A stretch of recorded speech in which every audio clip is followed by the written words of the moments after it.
Welcome learners. कशा आहात? मजेत ना? मजेतच पाहिजे. आपण आज इयत्ता तिसरीचा मराठीतला पाठ क्रमांक 7 बघूया. काय आहे त्याचं नाव? समीरची कल्पकता. इयत्ता तिसरी. सुरू करूया. समीरची कल्पकता. ऐका, वाचा. पहिल्या दिवशी वर्गात समीरचे काही मित्र वहीचे कागद फाडून होड्या तयार करत होते, तर काही मित्र पेन्सिलीला टोक करून निघालेला कचरा बाकाच्या खाली टाकत होते. तर वर्गात कचरा पसरला त्यामुळे. तर वर्गातील मुले वह्यांचे कोरे कागद वाया घालवत होते. हे सर्व समीर बघत होता. त्याने आपल्या वर्गमित्रांना असे न करण्यास सांगितले, पण मुले त्यालाच हसली. मग त्यानंतर मधली सुट्टी झाली. मुले बाहेर गेली. मग तेव्हा काय केलं? समीरने सर्व कागद गोळा केले. ते कागद त्याने व्यवस्थित लावले. मग त्यानंतर कागदांची एक सुंदरशी अशी छान वही तयार केली. पेन्सिलीचा सर्व कचरा त्याने गोळा केला. पेन्सिलीच्या कचऱ्यापासून वेगवेगळ्या आकारांची सुंदर चित्रे तयार केली व चित्रकलेच्या वहीत चिकटवली. बाई वर्गात आल्या. त्यांनी चित्रकलेच्या वहीत चित्र काढण्यास सांगितले. मग समीरने पेन्सिलीच्या कचऱ्यापासून तयार केलेले चित्र बाईंना दाखवले.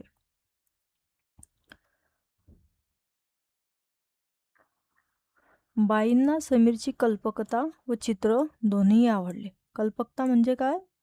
कल्पकता म्हणजे एक नवीन विचार.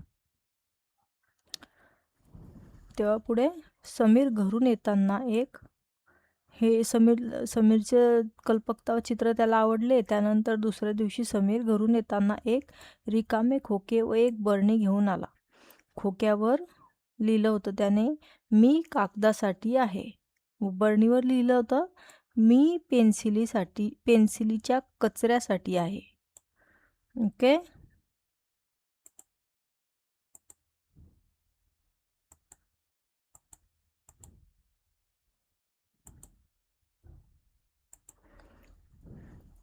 मी पेन्सिलीच्या कचऱ्यासाठी आहे, असे त्याने त्या बरणीवर लिहिले होते. हे पाहून बाईंना समीरच्या कल्पकतेचे नवल वाटले. बाईंनी वर्गातील इतर मुलांना त्यांची चूक लक्षात आणून दिली. वर्गातील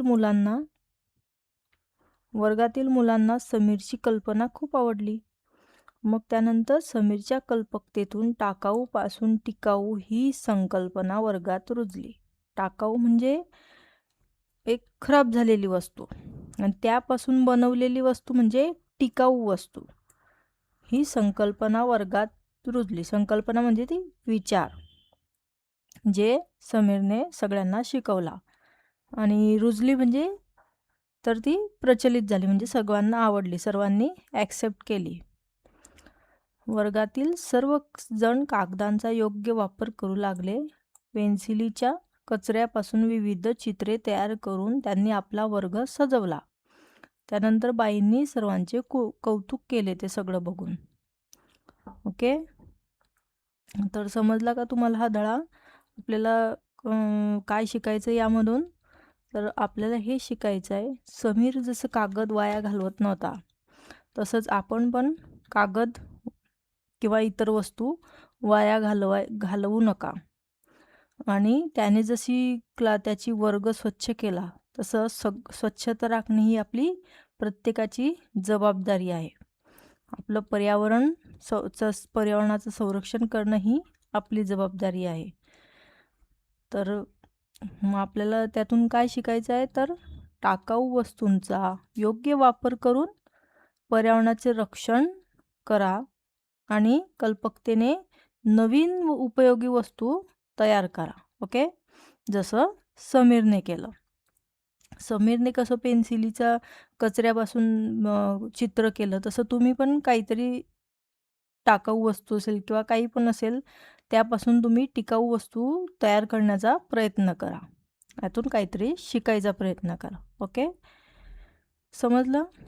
हे बघा, हे नवीन शब्द दिलेले आहेत. कल्पकता म्हणजे नवीनता, नाविन्य. नवल म्हणजे आश्चर्य. बाईंना नवल वाटलं ना त्याच्या कल्पकतेचं, म्हणजे आश्चर्य वाटलं. टाकाऊ म्हणजे उपयोगी नसलेले आणि टिकाऊ म्हणजे वापरण्यायोग्य असलेले. संकल्पना म्हणजे विचार आणि रुजली म्हणजे मान्य झाली. आपण आता प्रश्न बघूया. तर काय आहे पहिला प्रश्न? उत्तरे लिहा. त्यात पहिला प्रश्न आहे, मुले वर्गाबाहेर गेल्यावर समीरने काय केले? काय केले बाहेर? समीरने मुलं वर्गाबाहेर गेल्यानंतर त्याने सर्व कागद गोळा करून ते व्यवस्थित लावले. हेच केलं ना? नंतर दुसरा प्रश्न आहे, समीरने बरणीचा उपयोग कशासाठी केला? कशासाठी केला समीरने बरणीचा उपयोग? त्याने तो बरणीचा उपयोग पेन्सिलीच्या कचऱ्यासाठी केला. पेन्सिलीचा कचरा त्यात टाकण्यासाठी त्याने बरणी आणली होती. तिसरा प्रश्न, समीरची कल्पकता कुठे दिसून आली? कुठे दिसून आली समीरची कल्पकता? त्याने टाकाऊ कागदांपासून सुंदर वही तयार केली. पेन्सिलीच्या कचऱ्यापासून सुंदर चित्रे तयार केली. तसेच कागद व पेन्सिलीच्या कचऱ्यांसाठी वेगवेगळे खोके आणले. त्यातूनच समीरची कल्पकता बाईंना दिसून आली. ओके. चौथा प्रश्न, मुलांनी आपला वर्ग कसा सजवला? कसा सजवला मुलांनी आपला वर्ग? मुलांनी पेन्सिलीच्या कचऱ्यापासून विविध सुंदर चित्रे तयार करून आपला वर्ग सजवला. ओके. पुढचं बघूया. आता प्रश्न 2, का ते लिहा. इथे कारण दिलेलं आहे. आपल्याला इथे एक वाक्य दिलं आहे, आपण त्याचं कारण लिहायचं आहे. जसं पहिलं आहे, वर्गात कचरा पसरला होता. कारण का पसरला होता वर्गात कचरा? कारण काही मुले वहीचे कागद फाडून होड्या तयार करत होती आणि पेन्सिलीचा कचरा बाकाखाली टाकत होती, म्हणून वर्गात कचरा पसरला होता. दुसरं आहे, समीरच्या कल्पकतेचे बाईंना नवल वाटले. कारण का वाटले? कारण समीरने कागदांसाठी खोका आणि पेन्सिलीच्या कचऱ्यासाठी बरणी ठेवायची नवीन कल्पना केली होती, म्हणून समीरच्या कल्पकतेच्या बाईंना नवल वाटले. त्यात तिसरा आहे, समीरने घरून येताना रिकामे खोके आणले. का आणले? कारण कागदाचा व पेन्सिलीचा कचऱ्याचा योग्य उपयोग करण्यासाठी त्याने रिकामे खोके आणले. त्यात वेगळे वेगळे ते टाकण्यासाठी त्याने ते खोके आणले. चौथा आहे, बाईंनी सर्वांचे कौतुक केले. कारण का केले? कारण मुलांनी पेन्सिलीच्या कचऱ्यांपासून सुंदर चित्रे तयार करून वर्ग सजवला, म्हणून बाईंनी सर्वांचे कौतुक केले. ओके. आता आधी आपण हे बघून घेऊ. आधी पहिला प्रश्न, खालील शब्द वाचा, योग्य त्या गटात लिहा. आता इथे काही शब्द दिलेले आहेत, आपल्याला ते योग्य गटामध्ये लिहायचे आहे. आता हे जे सर्व नाम आहे, तो, ती, ते, हे आपल्याला आधी हे शब्द याच्यात टाकण्यासाठी आपल्याला बघायला लागेल की याचं लिंग कोणतं आहे. तर तो हे पुल्लिंगी आहे, म्हणून यात काय काय येईल? तर यात येईल मुलगा, आंबा आणि सूर्य. हे 3 काय झाले? पुल्लिंगी, म्हणून इथे येईल मुलगा, आंबा, सूर्य. हे झाले पुल्लिंगी. आता आपण बघूया ती झालं स्त्रीलिंगी, म्हणून त्यात काय येईल? पुस्तक, घर नाही, सॉरी,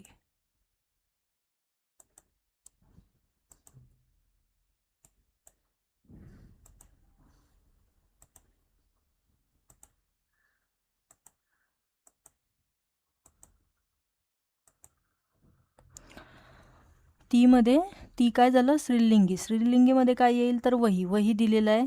वही, गाय, नदी आणि सुट्टी.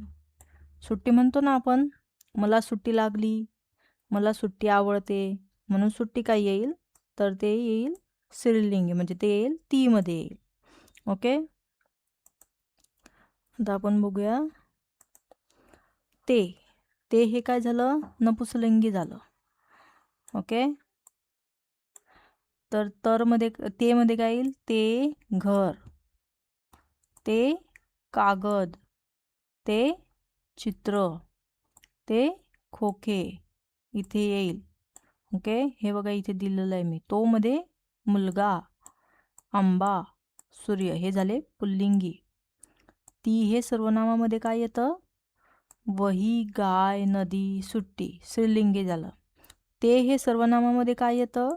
घर, पुस्तक, कागद, चित्र, खोके हे नपुंसकलिंगी झालं.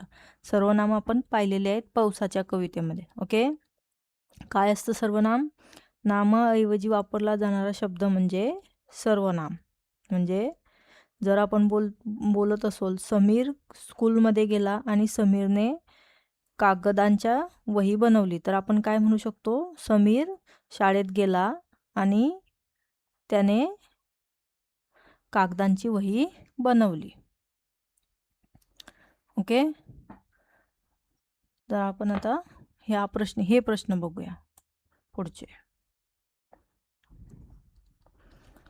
त्यात पहिला प्रश्न आहे, जुन्या वह्यातील कोऱ्या पानांचा वापर वेगळ्या पद्धतीने कसा करावा असे तुम्हाला वाटते ते सांगा. आता तुम्हाला काय वाटतं, जुन्या वह्यातील कोऱ्या पानांचा वापर आपण कसा केला पाहिजे? तर मला असं वाटतं की जुन्या वह्यातील कोरी पाने गोळा करून त्यांची नवीन वही तयार करावी. तसेच त्याचा वापर आपण सराव, चित्रकला, हस्तकला व टिपणी लिहिण्यासाठी आपण करावा. म्हणजे तुम्हाला कसली प्रश्न वगैरे पाठ करायचे असतील तर आपण ते त्यावर परत परत लिहून आपण ते पाठ करू शकतो. या गोष्टीसाठी आपण जुन्या वहीतील कोऱ्या पानांचा वापर करावा असं मला वाटतं. दुसरा प्रश्न आहे, टाकाऊ वस्तूंपासून टिकाऊ वस्तू तयार करा. त्याची कृती मित्रमैत्रिणींना सांगा. आता तुम्ही टाकाऊ वस्तूपासून टिकाऊ वस्तू काय तयार करणार हे तुम्ही बघा काय करायचं. तर पण असं पण करू शकता. हे बघा, रिकाम्या प्लॅस्टिकच्या बाटलीपासून एक कुंडी तयार करता येते. बाटली स्वच्छ धुवून तिचा वरचा भाग असतो ना तो कापून घ्यावा आणि त्यात माती भरून एक रोप लावावे. अशा प्रकारे एक सुंदर कुंडी आपली तयार होते. तुम्ही कुठलीही बाटली घ्या, काही घ्या, त्याचं वरचं भाग कापून घ्यायचा, त्यात मस्त माती भरायची आणि त्यामध्ये काहीतरी छान रोप लावावे. म्हणजे आपलं झाड पण लागेल आणि तुमची एक टाकाऊपासून एक टिकाऊ वस्तू पण तयार होईल. ओके. प्रश्न तिसरा आहे, तुमची वर्गखोली कशी सजवाल याबाबत गटात चर्चा करा. कशी सजवाल तुम्ही? तर आम्ही वर्गखोली चित्रे, घोषवाक्ये, झाडे, फुलांच्या सजावटीने व टाकाऊ वस्तूंपासून तयार केलेल्या वस्तूंनी सजवू. ओके. पुढचं बघूया. हे आपलं झालंय पाहून. आता आपण प्रश्न 2 बघूया. नवल वाटणे या वाक्प्रचाराचा अर्थ सांगून वाक्यात उपयोग करा. नवल वाटणे म्हणजे आश्चर्य वाटणे.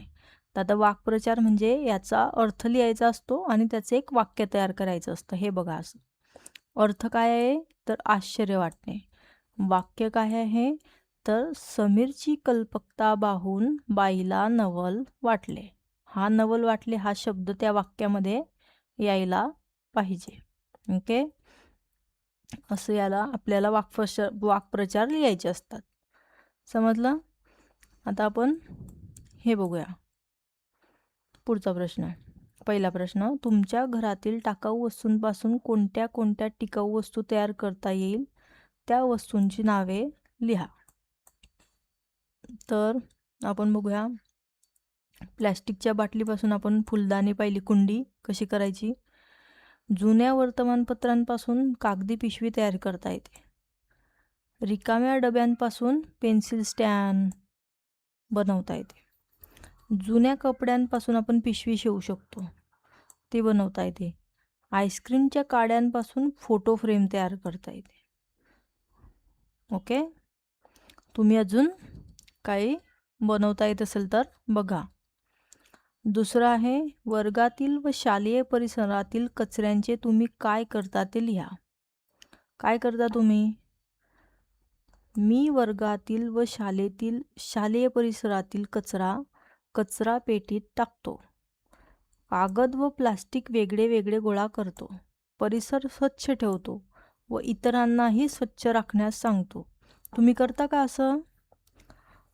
करत असाल तर चांगलंच आहे. नसेल करत तर आजपासून सुरुवात करा. ओके. पुढचं बघूया. खालील शब्दांपासून वाक्ये तयार करा. आता त्यांनी दिले उदाहरणार्थ आपल्याला पेन. तर पेनाचं वाक्य काय आहे? पेनाचा उपयोग लिहिण्यासाठी करतात. ओके, करतात ना? तर आपल्याला बनवायचं आहे कागदाचं. तर कागदाचं काय आहे? कागदाचा उपयोग चित्र काढण्यासाठी करतात. ओके. दुसरं आहे रंगपेटी. रंगपेटीचं काय येईल? तर रंगपेटीतील रंगांनी मी सुंदर चित्र रंगवले. तिसरा शब्द आहे पट्टी. तर पट्टीचा उपयोग कशासाठी होतो? रेषा काढण्यासाठी. तर काय वाक्य होईल? पट्टीचा उपयोग सरळ रेषा काढण्यासाठी करतात. चौथा काय शब्द आहे? पेन्सिल. तर पेन्सिलने आपण स्वच्छ व सुंदर अक्षरे लिहितो किंवा आपण चित्र पण काढतो. पुढचं काय आहे? कृतीतून शिकूया. तो तुम्हाला हा उपक्रम घरी करायचा आहे. टाकाऊ वस्तूपासून विविध टिकाऊ वस्तू तयार करा. वर्गात किंवा शाळेत तयार केलेल्या वस्तूंचे प्रदर्शन भरवा. तुम्ही काही वस्तू केल्या असतील तर त्या तुमच्या शाळेत दाखवा आणि त्याचे प्रदर्शन भरवा. तर आता हा आपल्याला एक पॅरेग्राफ दिलेला आहे, तो आपण वाचूया. वाचा व उत्तरे सांगा. आपल्याला याचे उत्तर सांगायचे आहे. एक दिलेला आहे आपल्याला हा पॅरेग्राफ. रोहन हा खूप खोडकर मुलगा होता.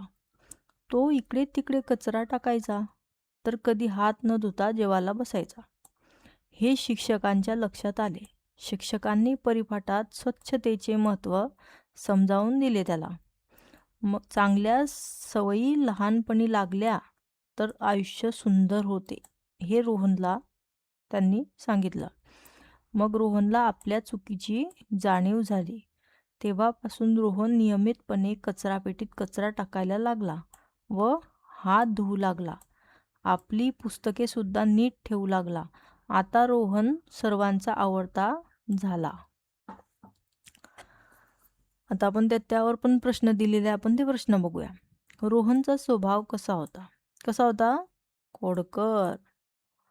हे बघा, रोहनचा स्वभाव खोडकर होता. शिक्षकांनी परिपाठात कशाचे महत्त्व समजावून दिले? शिक्षकांनी परिपाठात स्वच्छतेचे महत्त्व समजावून दिले. कोणत्या सवयींनी आयुष्य सुंदर होते? कोणत्या सवयींनी होते? हे बघा, चांगल्या सवयी लहानपणी लागल्या तर आयुष्य सुंदर होते. असं लिहायचं, चांगल्या सवयींनी आयुष्य सुंदर होते. चौथा प्रश्न, रोहनला चुकीची जाणीव कशामुळे झाली? कशामुळे झाली रोहनला चुकीची जाणीव? शिक्षकांनी स्वच्छतेचे महत्त्व समजावून दिल्यामुळे रोहनला चुकीची जाणीव झाली. हे बघा, रोहनला आपल्या चुकीची जाणीव झाली कारण शिक्षकांनी त्याला आपल्या परिपाठात स्वच्छतेचे महत्त्व समजावून दिले आणि चांगल्या सवयी लागल्या तर आयुष्य सुंदर होते असं सांगितल्यामुळे त्याला आपल्या चुकीची जाणीव झाली. तुम्ही पण असं करतात का रोहनसारखं? कचरा इकडे तिकडे टाकतात, घाण करतात, ऐकत नाही. तर तसं करत असाल तर ते बंद करा आणि रोहनसारखं चांगलं वागायला लागा. म्हणजे तुम्ही पण रोहनसारखे आवडते होणार सगळ्यांचे. ओके. Thank you learners. जर तुम्हाला हा व्हिडिओ आवडला असेल तर लाईक करा, शेअर करा आणि सबस्क्राईब करा. ओके. थँक्यू.